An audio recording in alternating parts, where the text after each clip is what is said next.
Hey, welcome to Energy Simply Explained. Today, we're going to talk about a source of power that's been hiding in plain sight, something you've probably seen 1,000 times but never really thought about. I mean, it sounds kind of crazy, right? What if just mixing two different kinds of water could actually power an entire city? It sounds like science fiction, but I promise you, it's not. Let's dive in and see how it works. Okay, so picture this. Our story starts right where a river meets the sea. You know, that spot where all that fresh river water crashes into the huge, salty ocean? Well, right there, there's this incredible hidden power just waiting to be tapped. So what's the secret sauce? What's going on here? Well, it's not magic, it's just physics. And it all boils down to one really simple, fundamental difference between those two types of water. All right, the key process here is something called osmosis. You might remember it from science class. Basically, it's just nature's way of trying to find balance. So, if you've got two liquids with different amounts of salt in them, and you put a special filter, a membrane, between them, the water is naturally going to move from the less salty side over to the more salty side. It's trying to even things out. Here's a great way to think about it. Imagine that membrane is like a super picky bouncer at a nightclub. It sees the small water molecules from the freshwater side and says, "Yep, you can come in." But when it sees the bigger salt molecules from the saltwater side trying to get out, it's like, "Nope, you're not on the list." So you get this constant one-way rush of water piling in, and that creates a ton of pressure. We're talking about pressure that's equivalent to a waterfall that's over 120 meters high. That's huge. Okay, so how do we actually turn that pressure into electricity? It's actually a pretty slick four-step process. First, you've got your freshwater and saltwater separated by that special membrane. Second, osmosis does all the hard work for you, pulling the freshwater over and building up that massive pressure on the saltwater side.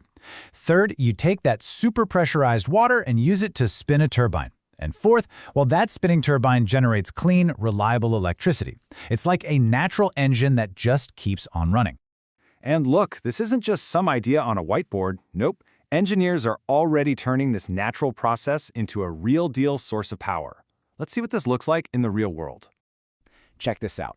This is the actual prototype plant built by a company called Statkraft over in Norway.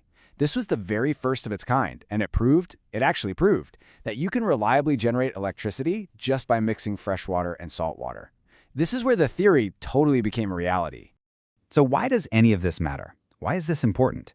Well, this tech is often called blue energy, which is a cool name for any power we can get from the ocean using things like saltiness or temperature. And believe me, it has a really important part to play in our global energy future. Let's zoom out and look at the big picture for a second.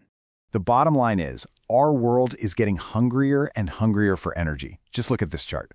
Our global power demand is just skyrocketing. It's going through the roof in the next few decades. And if we're going to meet that demand without, completely wrecking the climate, we're going to need every single clean energy solution we can get our hands on.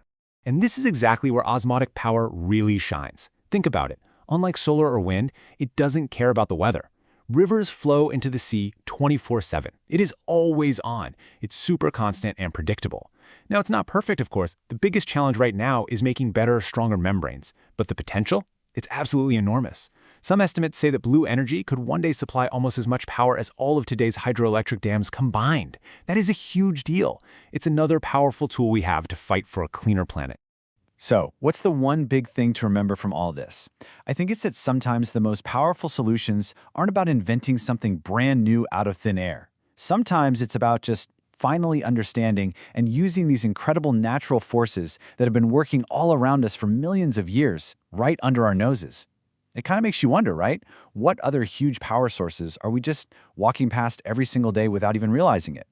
That's exactly the kind of stuff we love to dig into here. So if you want to explore more of these hidden power sources and really get a handle on the future of energy, make sure you subscribe to Energy Simply Explained. Thanks so much for watching.